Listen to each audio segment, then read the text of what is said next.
کون ہے جو اللہ ذو الجلال والاکرام کے غصے کا سامنا کرنے کی اپنے میں طاقت رکھتا ہے؟ جانتے ہو اللہ کے نبی نے فرمایا قیامت کے دن اللہ ذو الجلال والاکرام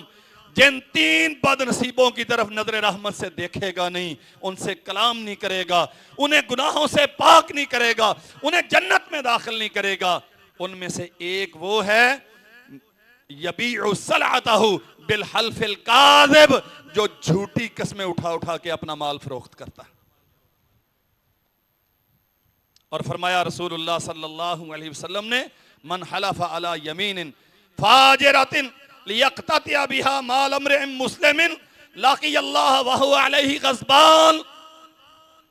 دوسرے کا مال ہتھیانے کے لیے آتے ہیں نا فیصلے، گواہ نہیں ہے جی کوئی، ٹھیک ہے جی آپ قسم دے دیں، آپ قسم دے دیں، جو قسم دے گا فیصلہ اس کے حق میں، وہ بندہ قسم دے دیتا ہے، فیصلہ اس کے حق میں ہو جاتا ہے، لیکن کیا سمجھتے ہیں جھوٹی قسم اٹھانے سے یہ اس کے لیے حلال ہو گیا؟ فرمایا رسول اللہ صلی اللہ علیہ وسلم نے لاقی اللہ،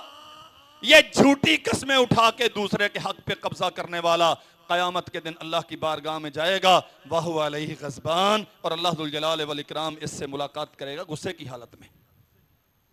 کون ہے جو اللہ ذو الجلال والاکرام کے غصے کا سامنا کرنے کی اپنے میں طاقت رکھتا ہے؟